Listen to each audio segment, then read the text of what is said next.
A lot of leaks, a lot of water penetration. We'll lead in with window cleaning contracts, right? Your window cleaners are going to be there every 6 months, 2-3 times a year. And as we dive into the window cleaning, we take that as an opportunity to familiarize ourselves with the building, inspect the caulk joints, kind of be their eyes and ears and do a little forward thinking. Water is the biggest mystery to me. Unless it's in the air, I can deal with it. But like finding a leak seems to be the craziest, most complicated thing to try to do. Sometimes it's blatantly obvious. Sometimes it's very difficult. But I think the important thing is I've really aligned myself with some really intelligent, smart architects, because that's usually the first problem is how do you get to it. Once you solve that problem, you're halfway there. And then it's how do you fix the problem, or what is the problem? Is it a leak? We're dealing with like a lot of caulking, those type of projects, masonry projects, window cleaning, pressure washing, pretty much full building envelope barrage of services. We have one of our rope access guys here, Rubén. He's an IIBEC level 2. I mean, this guy's great, but he used to work on like windmills. He would like belay down the blades and like climb back up. He's done some really cool stuff. Some years ago, I started since 2018. I started climbing. So I've been climbing the last 8 years. Yeah. What's the highest you've ever been hanging off of a building? How high? Climbing? Yeah. In meters. It's 160 meters. Do you feel nervous ever when you're up there, or are you used to it by now? It depends. If I am working, I don't feel nervous because my equipment is certificated. I am trying to do all as safety as possible. Never is too late for a start, actually. And you can see people 60, 70. In some places, one guy with 90 years actually climbing. Man. You can start any day. Yeah. It's just try it.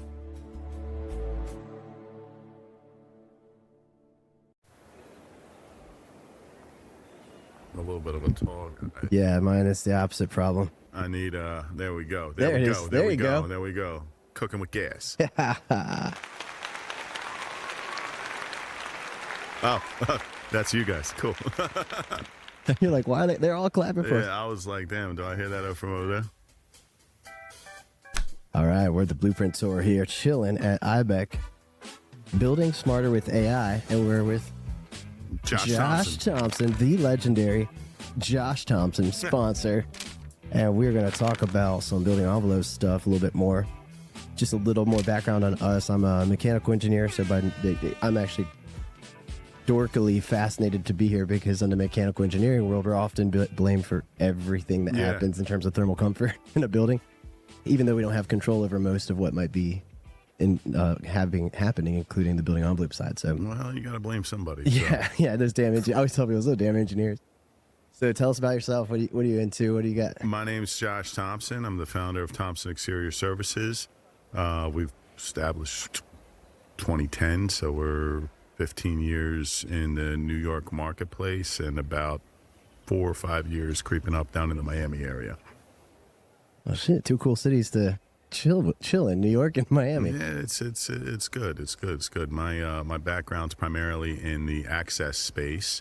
Very proficient in rope access, so we spent a lot of time with the whole Spratt and IIBEC guys, in terms of how to access the exterior facade, because that's usually the first problem, right? Is how do you get to it, right? So once you solve that problem, you're halfway there.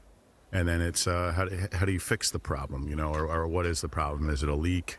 So we're dealing with a lot of caulking, those type of projects, masonry projects, window cleaning, pressure washing, pretty much full building envelope barrage of services. How do you, when you have an issue with a building, what's the most common thing that you're seeing on the building envelope? A lot of leaks, a lot of water penetration. So really, we'll lead in with, window cleaning contracts, right? Your window cleaners are going to be there every 6 months, 2-3 times a year.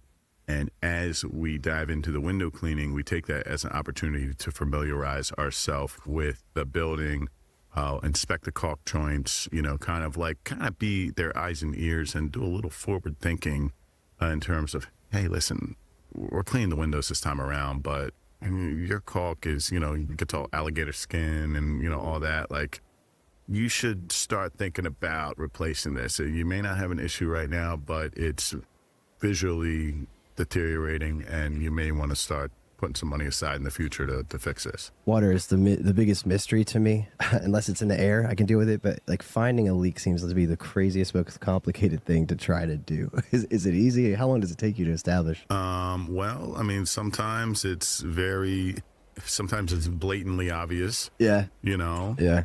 Sometimes it's very difficult, but I think the important thing is for me is I've really aligned myself with some really intelligent, smart, architects, and Adam, a good friend of mine, comes to mind, who's, dude, I mean, this guy is like like his business card says like forensic leak investigator, Wow. like that's a pretty big claim to fame to put that on there. But I mean, I've taken him to projects, right, and just been like, hey, dude, these guys are having a problem, and he's like Russell Crowe off like A Beautiful Mind, you know what I mean? Like he like kind of dissects the building, and he's like, here, right there. And I've had a lot of good success with just aligning yourself with smart people. I don't want to be I don't want to be the smartest guy in the room. Yeah, that makes me think of like if it was a cinematic cutscene of him, he walks in a building and it's all like cutscenes of him thinking through like the exact precision of the. No, that's. I wish I could take the credit for that, but that's definitely part of the value you get with us is just bringing your my network or my team's network to the table. It takes a village. You know what I mean? You ever hear that one before? Oh yeah, I've heard. I'm curious if this is true in your world. Of real estate developers have told me a lot of times condensate problems with the HVAC gets blamed for like roof leaks. Where they'll be like, hey, the roof's leaking, but it could be the drain pan or the ducts themselves sweating above ceilings that are causing. I can see that. Ceiling. I can see that. Issues. But I don't know if that's even a world where you get involved, or if it's like, oh my God, my ceiling just fell in. I'm usually not too concerned on who the leak came from. I'm just kind of like, hey, we got this issue. I need you to fix it. And I'm like, cool. Yeah. So that's probably a little bit before me when I get there. But yeah, no, I could definitely see that happen. I mean, sometimes it just happens. Half of it is like, buildings settle, like, there's a fine line between like warranty and new construction and like what's reasonably to be like, hey, listen, this is somebody's fault. This is negligence. And also this is just getting old, You know what I mean? So then it's, there's always that. What brought you out to Miami? It's Miami. Yeah, I was gonna say, just like I need to do something in Miami. No, it's Miami. No. Actually, one of our project managers moved down there, Gil, and he was probably like one of my first 3 hires, and first generation immigrant. Like me and him are like real tight, real close. Obviously, if he moved down there, the relationship kind of like we would have drifted apart, but I wanted to go into another city and he moved down there and I was like, okay, let's go. Let's just open an office down there. Now, I will say, saying let's open an office in Miami and actually opening an office in Miami is 2 different things. It sounds a lot cooler than it actually is. And it was it's a lot of work to get that outfit off the ground down there. Yeah. What are the major differences? I mean, dealing with the buildings. Stucco down there, dude. Everything is stucco, and we got a lot of brick up here. Everything's stucco, and it's like Aquafina blue, or something like that. So it's like, dude, it's like this weird color palettes. They use all that like the beachy stuff, So it's like, we'll price out a job, and we're like, okay. Caulks, $8 a tube, $12 a tube or whatever, but like not like beach salmon pink caulk. That's like, you're really good at color naming. Dude, that's like special order, and it's like $37 a tube. So every color's got like 3 adjectives in front of it. That's Miami colors. Yeah, and it takes like 6 months to get. So Yeah, they're really visual. I can imagine those colors. Me too. Yeah, me too. I think you have a new calling, man. You should be branding the crayons for Crayola. I should maybe.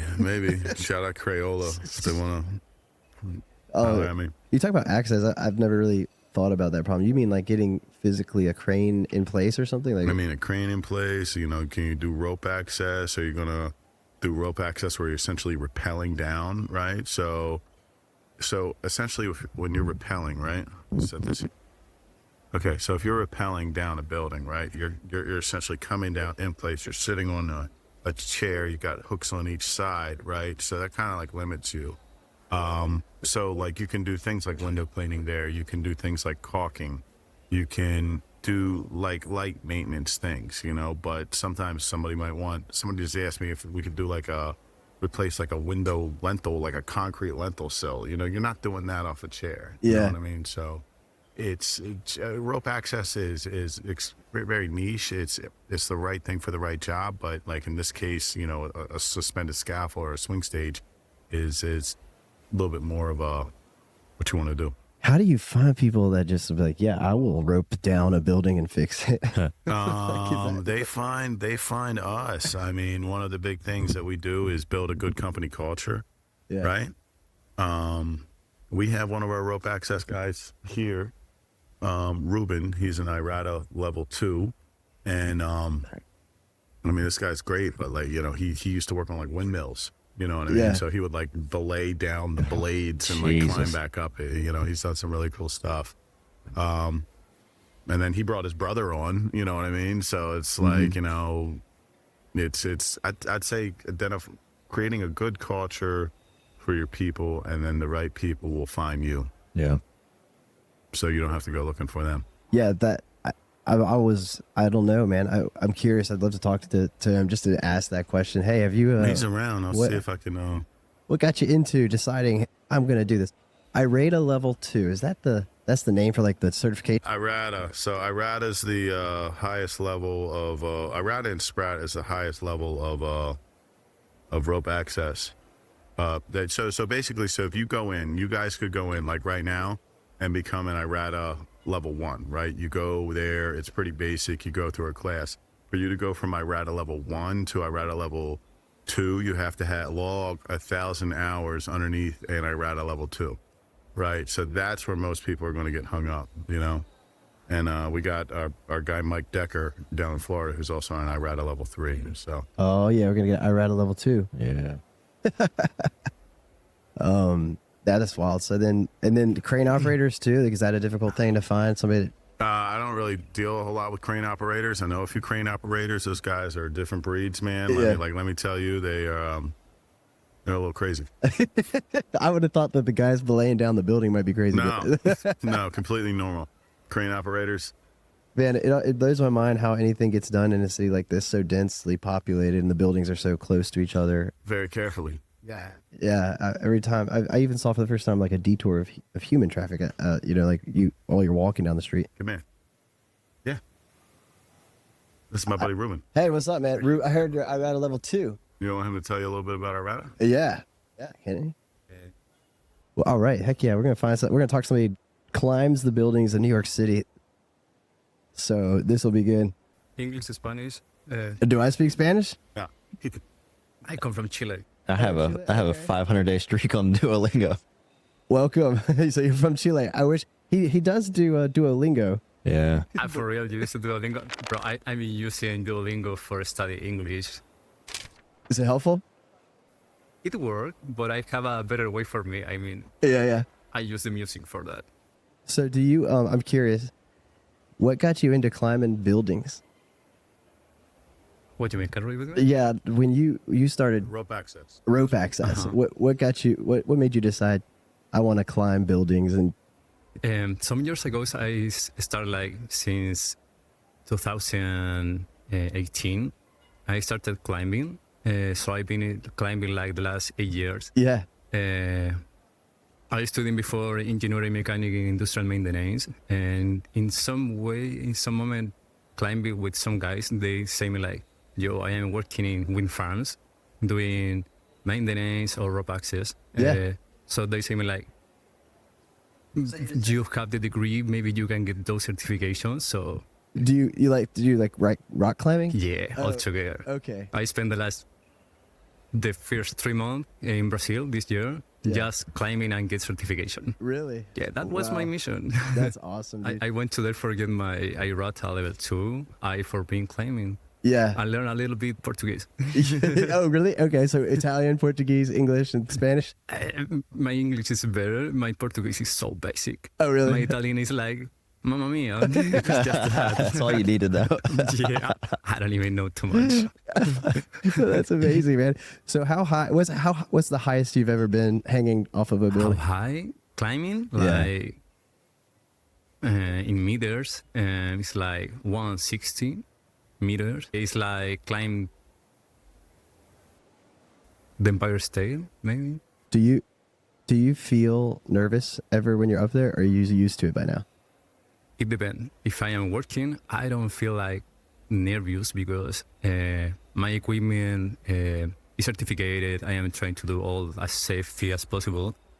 On working now, I don't have fear. It's just you have all the control of the conditions. But climbing, you are going fierce, like free. I use the rope, but you have like 6 feet without secure, like in your face. I mean, you can fall. So how much I fall was like 9 meters. But yeah, no, climbing, yeah, you can feel like the emotion, the fear a little bit, but it's all in control. What's it called? Adrenaline hits you when you're actually climbing. So I'm just curious, climbing, how do you secure yourself to the rope? Do you drill it into the rock? Okay, no. Okay, you have modes. You can do free solo. I don't know if you know, how is the name of this guy? Alex Honnold.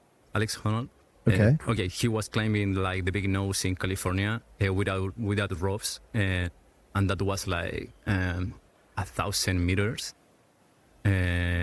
So he was doing free solo without protection. So if he fall, oh man, he died. Oh yeah. But you have other ways for do that. So usually I am using a rope, a harness, a rope, and I have a second person like in the base using a fat protection.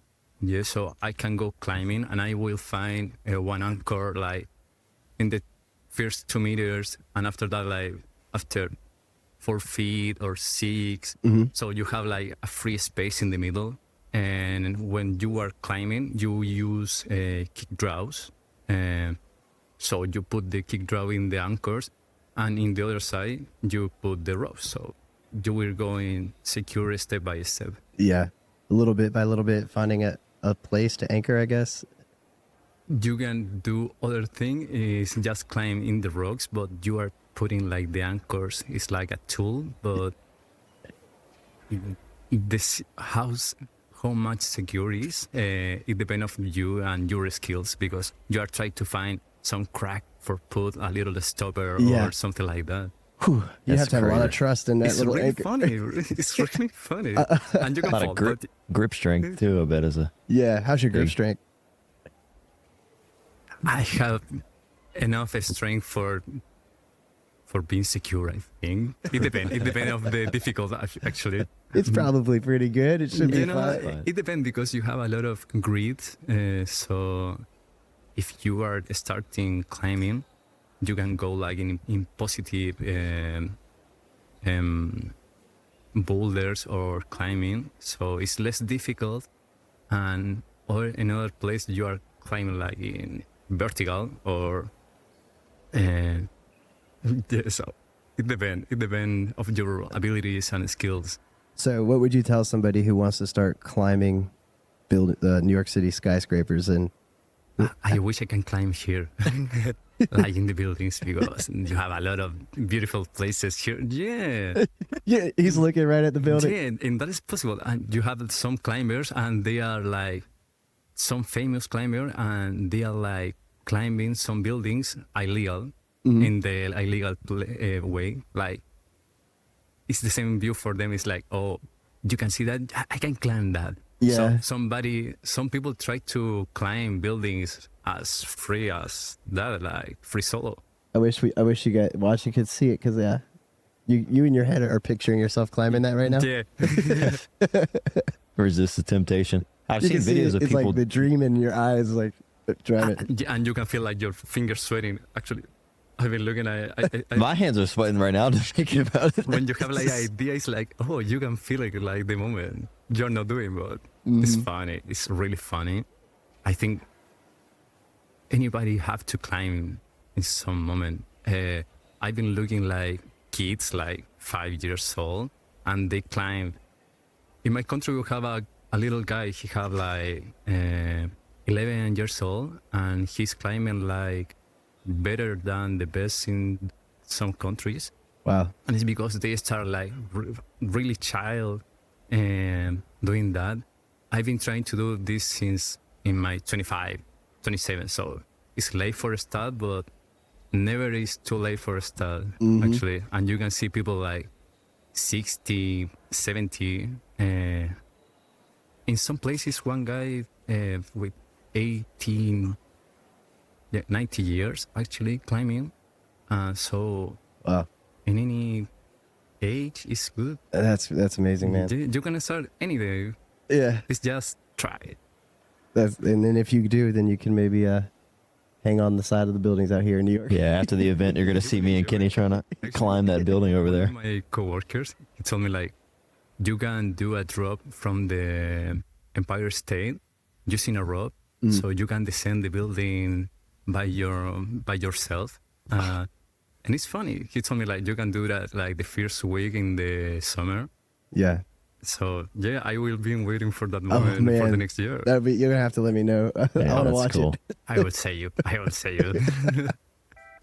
Oh man. All right. Well, thanks for stopping by. That was amazing. That was a cool conversation. Thank you very much for the opportunity. Yeah, man. Good to see you. What was your name again? Rubén. Ruben. Okay, I'm Kenny. Ruben, thanks. From Thompson Exterior Services, right? Ruben, really good conversation, Thanks, man. We'll see you next time. Thanks. All right.